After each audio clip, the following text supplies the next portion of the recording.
लोगों को पैसा आना है, जो लोग कभी मतलब स्टडी के साथ मतलब पढ़े लिखे नहीं है, एजुकेटेड नहीं है, लिटरेट पर्सन है, बट वो लोग हमारे आपके बोलने से बड़े प्यार से रिस्पेक्ट के साथ इस प्लेटफॉर्म पे आए हैं, प्राउड फाउंडर बने हैं।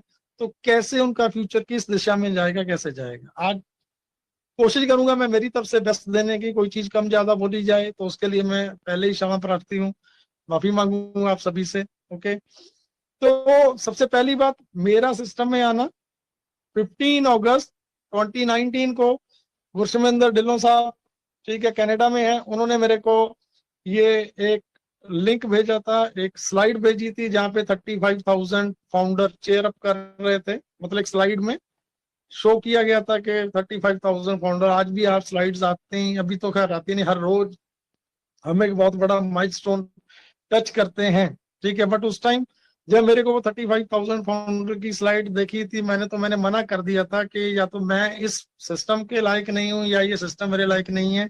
यहाँ पे ऑलरेडी जहाँ पे 35,000 फाउंडर आ चुके हैं, तो मैं कब यहाँ पे अपनी एक पहचान बना पाऊंगा, कब बड़ा कर पाऊंगा?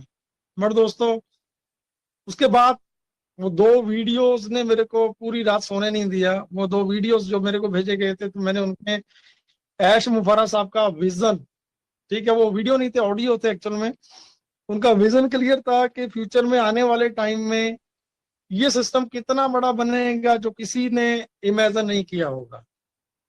ये एक ऐसा प्लेटफॉर्म, एक ऐसी नई सोच को जन्म देने वाला ये सिस्टम है जो 2 साल 4 साल पहले 3 साल पहले इसको स्टार्टअप किया गया था 2018 में, 2018 में। तो उसी टाइम से डिसाइडेड था कि ये सारी चीजें स्क्रैच से तैयार की जाएंगी, एक एक चीज हमारी खुद की अपनी होगी, एक एक चीज हमारी खुद की अपनी होगी, हमें किसी पे भी डिपेंड नहीं होना है। क्यों? क्योंकि अगर हम इतनी बड़ी सोच के साथ, ये ऐश मुबारक साहब की सोच थी, अगर उनके बारे में बात करें, उन्होंने हार्वर्ड यूनिवर्सिटी से MIT किया है, फैमिली मैन है, तो क्योंकि इतना बड़ा उनको एक सिस्टम देना है इस इंडस्ट्री को, जहां पे फेलियर का कोई चांस ना हो, कोई गुंजाइश ना हो फेल होने की किसी सिंगल एक पर्सन की भी। क्योंकि उनका बैकग्राउंड ऑलरेडी, उन्होंने 25 ईयर्स, सॉरी 22 to 23 या 4 ईयर्स का उनका एक्सपीरियंस रहा है इस इंडस्ट्री का, digital marketing, affiliate marketing, online का, ठीक है, नेटवर्क इंडस्ट्री का। उन्होंने बहुत अच्छे से ब्रीफली, क्लोजली, डीपली स्टडी किया है। एंड उसके बाद उन्होंने दुनिया के टॉप मोस्ट बड़े बड़े बिजनेस, JP मॉर्गन हो गया, चेज हो गया, एप्पल हो गया, ठीक है, बड़े बड़े दुनिया के सबसे सारे के सारे टॉप मोस्ट बिजनेस को स्टडी किया, क्लोजली स्टडी किया।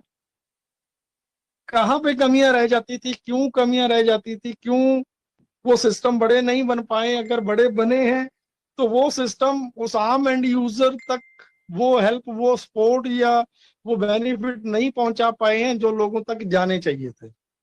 तो उन सभी चीजों का कंक्लूजन निकाल के उन्होंने ये 2018 में एक सोच के साथ इस सिस्टम को शुरू किया था कि मुझे कुछ ऐसा करना है, इतना बड़ा करना है जहां पे फेलियर का कोई चांस ही ना हो, 100 नहीं, मोर देन 1000% गारंटी हो। सो आज अगर आप लोगों ने पिछले वेबिनार में सुना होगा, तो माइकल सर बता रहे थे क्यों यहाँ पे कामयाब होना है, क्यों, वाई यहाँ पे -1% भी फेलियर की कोई चांस ही नहीं है। उन्होंने बोला मशीन यहाँ पे काम करेगी आप लोगों के लिए, हमारे लिए मशीन काम कर रही है।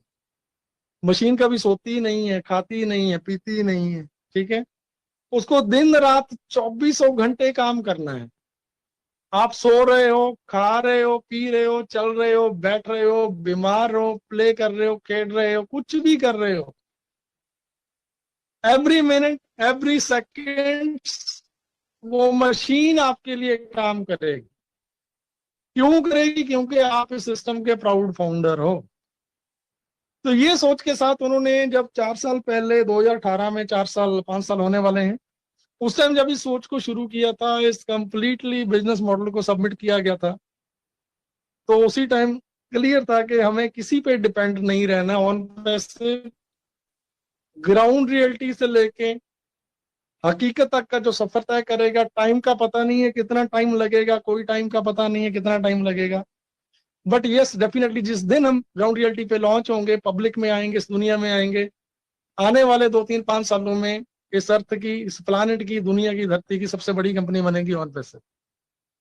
तो ये सोच थी, उसी सोच के साथ अगर आज आप चीजों को कोरिलेट करें, जैसे मैंने काफी मीटिंग्स में बोला है कि एक आईटी प्रोफेशनल के साथ मेरी बात चल रही, तो मुझे किसी ने उनका नंबर दिया, मैंने बात की। तो जो चीजें मैं आज आपको बता रहा हूँ, उस टाइम आज से 2 साल पहले इतनी चीजें नहीं थी, कुछ भी नहीं था, इतनी नॉलेज नहीं थी, इतने एफर्ट्स नहीं थे, इतने वीडियोस नहीं थे, कुछ भी नहीं था ऐसा। वेलकम जी वीराव, लव यू। ठीक है। सो उस टाइम तक हमारे पास ऐसा कुछ भी नहीं था कि जो चीजें हम पब्लिक के सामने रख पाते हैं।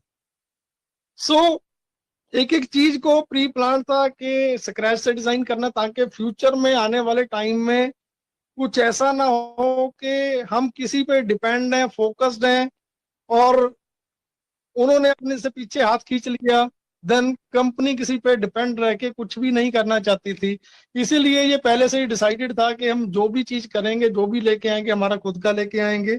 उस जिस आईटी प्रोफेशनल से मेरी बात हुई थी, उन्होंने बोला था कि जसी भाई जितनी बड़ी आप बात कर रहे हो कि दुनिया के complete digital products, complete internet का होल सोल्यूशन, सुबह से लेके रात तक, रात से लेके सुबह तक, आपको जिस किसी पर्पस के लिए भी आपको ऑनलाइन जाना पड़ता है, ऑन पैसे वो कंप्लीट सोल्यूशन एक छत के नीचे एक जगह पे अपनी प्रोडक्शन के अंदर ये सारी चीजें बनाने जा रहा है। तो जब मैंने ये बात उनसे की थी, उन्होंने मेरे को बोला कि आप compete करने की बात कर रहे हो कि आप फेसबुक को compete करोगे, आप गूगल को compete करोगे, आप लिंक्डइन, ट्विटर, इंस्टाग्राम, यूट्यूब, आप कैसे इनसे फाइट कर पाओगे? आपको पता है इनमें से सभी में से आप किसी एक का नाम ले लो, फेसबुक का ले लो, गूगल का ले लो, इनके खुद के डाटा सेंटर्स हैं, खुद के क्लाउड सर्विसेज सर्वर हैं। ये 1 मिनट के लिए, 1 सेकेंड्स के लिए भी सिस्टम डाउन नहीं हो सकता है। तो इसके लिए क्या प्रिपरेशन है, क्या है आपके पास, आपकी कंपनी में क्या आपके खुद के डाटा सेंटर्स हैं? तो उस टाइम मेरे पास कोई आंसर नहीं था। मैं क्या, नहीं आज नहीं है बट होंगे। खुद के सर्वर हैं? नहीं आज नहीं है, होंगे। दोस्तों ये बात मैं बड़ा सिंपल वे में, देसी भाषा में, जो एक आम लिटरेट पर्सन भी है, जो पढ़ा लिखा नहीं है, उसको भी समझ आ जाए, मैं उस लैंग्वेज में बातें करूंगा जो आप समझ पाओगे। नहीं है हमारे पास, ना उस टाइम डाटा सेंटर थे, ना सर्वर्स थे, ना इतना स्टाफ था। ओनली दैट टाइम कोई 128 समथिंग का स्टाफ था, जो हमारा ऑफिस बेंगलोर में वर्क कर रहा था। उससे पहले वो कलकत्ता में था, कोलकाता से शिफ्ट होके सारे के सारा बाइंड अप करके बेंगलोर आया था। तो ऐसा कुछ भी नहीं था मेरे पास कि मैं उनसे फाइट कर पाता। लेकिन यस, उनको एक बात बोली थी कि ब्रदर डेफिनेटली एक दिन आएगा कि आप हमारे साथ यहाँ पे आओगे। ये मैंने 3 साल पहले, सॉरी 2 साल 2.5 साल पहले बोला था दोस्तों। एंड आज बड़ा प्राउडली मैं ये बात बोलता हूँ कि लास्ट 6 महीने पहले, 8 महीने पहले, जब हमारे डाटा सेंटर्स की बात चली कि हमारे खुद के डाटा सेंटर ऑन पे सिर्फ के आ रहे हैं, आ चुके हैं, लाइव अभी थोड़े टाइम पहले हुए हैं, तो वो पर्सन बीइंग आईटी प्रोफेशनल चीजों को फॉलो अप करते